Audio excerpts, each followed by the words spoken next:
आणि ते 7 विषय बीओटीच्या तत्वावर आणि विकसित करा असे 7 विषय आहेत. आणि ते 7ही विषय, पहिला जो विषय त्या टीपी फायनलवर फायर ब्रिगेड व प्राथमिक शाळेचा त्या ठिकाणी आरक्षण आहे. 2 नंबरला जे 7 रस्ता जे प्लॉट आहे ते महाराष्ट्र शासन आणि सोलापूर शहरातील बस डेपोचं त्या ठिकाणी आरक्षण आहे. तिसरी जी जागा आहे बुधवार पेठ फायनल टीपी 30, जवळपास त्या ठिकाणी 2.5 एकर जागा आहे. त्या ठिकाणी गार्डन असं, पब्लिक गार्डन असं त्या ठिकाणी उल्लेख आहे. चौथा जो आहे छत्रपती संभाजी चौकातील इंडस्ट्रियल झोन व औद्योगिक झोन असं त्या ठिकाणी 4थ्या क्रमांकावरचा जो टीपी फायनल त्यावर आहे. 5 नंबर जो विषय जयभवानी शाळा, त्या ठिकाणी शाळा आणि पब्लिक कॅरियर वाणिज्य असं त्या ठिकाणी आरक्षित आहे.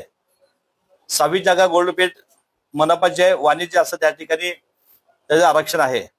7वी जागा जी महाराष्ट्र शासन आणि पब्लिक व सेमी पब्लिक असं आरक्षण आहे. हे 7 जागा आयुक्तांनी पाठवलेल्या आहेत. हे 7 जागा बघितलं तर 21 एकर ह्या ठिकाणी, प्रत्येक जागा 2 एकर, 4 एकर, 2.5 एकरची अशी जागा आहेत. 21 एकरची ह्या जागेचा प्रस्ताव या ठिकाणी आलेला आहे. आणि रेडी रेकनर म्हणलं तर 1000 कोटी या ठिकाणी त्याचा रेडी रेकनर नियुक्त आहे. आणि महापौरांनी 2 ह्या ठिकाणी प्रकरण दिलेले आहेत. सोलापूर शहरातील महानगरपालिका 6 उर्दू शाळा आणि 12 क्रमांक हे दोन्ही रामलाल चौकातले हे आयुक्ताकडनं नेता महापौरांनी ह्या ठिकाणी हे 2 ह्या ठिकाणी त्यांच्या निदर्शन आलं. पण 2 विषय असे महापौरांनी घेतलेत. टोटल 9 विषय आहेत. ह्या 9 विषयाला आमचा कडाडून विरोध राहणार आहे. का अजंतावर जे विषय आहे त्याच्यावर क्लिअर केलं आरक्षित जागा आहे. एकतर शासनाकडं हे प्रकरण गेलं पाहिजे आणि शासनाकडून ह्या आरक्षित जागा मोकळ्या झाल्या पाहिजे.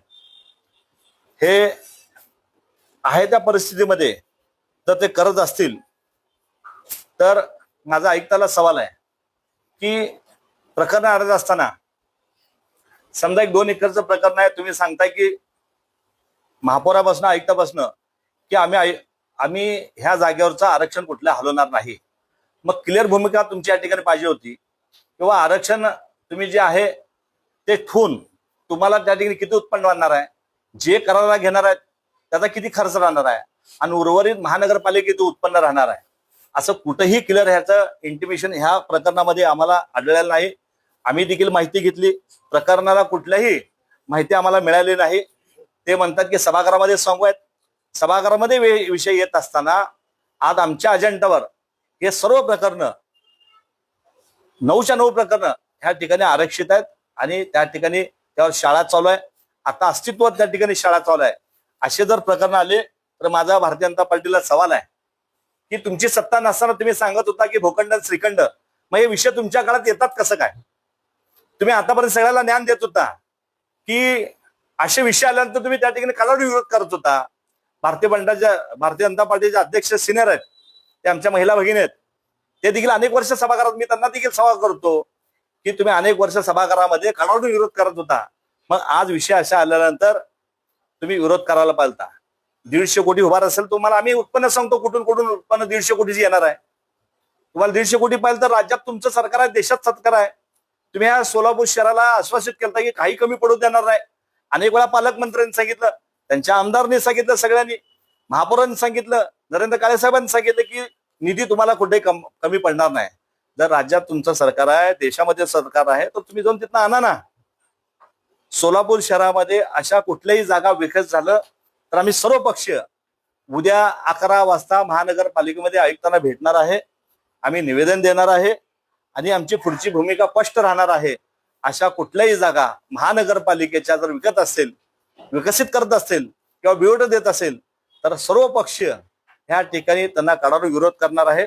आमची पुढची दिशा उद्या आयुक्तांना भेटल्यानंतर आमची